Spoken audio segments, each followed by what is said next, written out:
கல்வி செல்வம் தான்.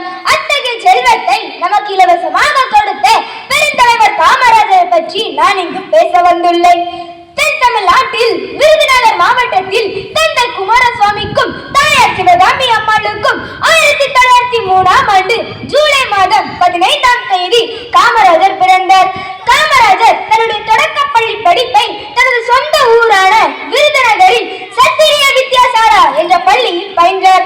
காமராஜருடைய தந்தை அவரது சிறு வயதிலேயே இறந்து விட்டதால் தாயின் கஷ்டத்தை உணர்ந்த காமராஜர் தன்னுடைய படிப்பினை துறந்து அம்மாவிற்காக மாமாவின் துணிக்கடையில் வேலை செய்தார். 1920ஆம் ஆண்டு தனது 16 வயதில் தன்னை காங்கிரஸ் கட்சியில் இணைத்துக் கொண்டார். 1930ஆம் ஆண்டு வேதாரண்யத்தில் ராஜாஜி தலைமையில் நடைபெற்ற உப்பு சத்தியாகிரக போராட்டத்தில் பங்கேற்றதற்காக அவரை கைது செய்யப்பட்டு கல்கத்தாவில் உள்ள அலிப்பூர் சிறையில் அடைக்கப்பட்டார். 1930ஆம் ஆண்டு காங்கிரஸ் கட்சியின் தலைவர் திரு சத்தியமூர்த்தி அவர்கள் காமராஜரை கட்சியின் செயலாளராக நியமித்தார். 1940ஆம் ஆண்டு ஆகஸ்ட் புரட்சி இயக்கத்தில் கலந்து கொண்டதற்காக சிறை சென்றார். 1954ஆம் ஆண்டு தமிழக முதல்வராக பொறுப்பேற்றார் காமராஜர். தன் சிறு வயதில் வறுமை காரணமாக படிக்க முடியாமல் போனதை எண்ணிய காமராஜர் எப்போதும் வருந்தினார். தனக்கு ஏற்பட்ட இந்த நிலைமை வேறு எந்த குழந்தைகளுக்கும் ஏற்படக்கூடாது என கருதிய காமராஜர் தமிழகத்தில் மொத்தம் உள்ளடக்கிய 17,000க்கும் மேற்பட்ட பள்ளிகளை திறந்து வைத்தார். அன்றைய காலகட்டத்தில் வறுமையின் காரணமாக சரியாக சாப்பிட முடியாமல் பள்ளிக்கு வரும் குழந்தைகளுக்கு மதிய உணவு திட்டம் என்னும் அற்புதமான திட்டத்தையும் துவங்கி வைத்தார். ஆங்கிலேயர்களின் ஆட்சி காலத்தில் கல்வி கற்றோரின் எண்ணிக்கை வெறும் 7% உயர்ந்தது. காமராஜர் கல்வித்துறையில் எடுத்த புரட்சிகரமான நடவடிக்கையால் கல்வி கற்றோர் எண்ணிக்கை 37% உயர்ந்தது. இதனால் காமராஜரை கல்வி கண் திறந்த காமராஜர் என்று அழைத்தனர்.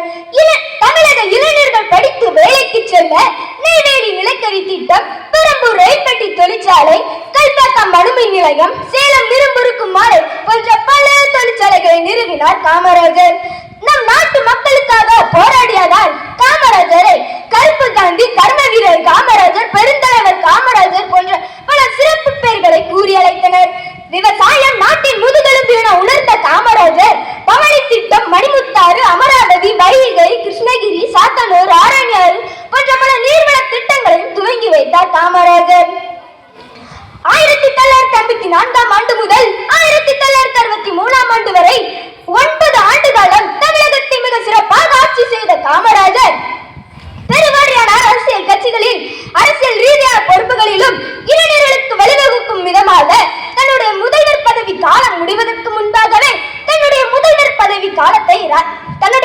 பதவியை ராஜினாமா செய்தார்.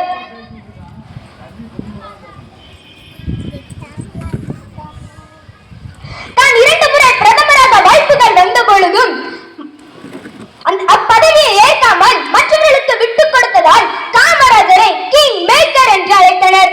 தனக்காக அத்தனையும் செய்யும் அரசியல்வாதிகளின் மத்தியில் இப்படி ஒரு தலைவர் கிடைப்பது மிகவும் அரிது.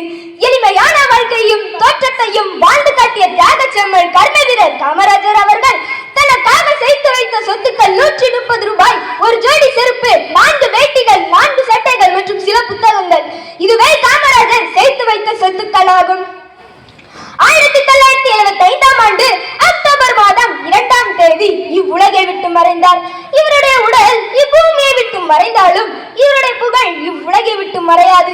இதுவே காமராஜரின் வாழ்க்கை வரலாறாகும். இத்துடன் என் சிற்றுரையை முடித்துக் கொள்கிறேன். நன்றி, வணக்கம். சிறப்பாக பேசிய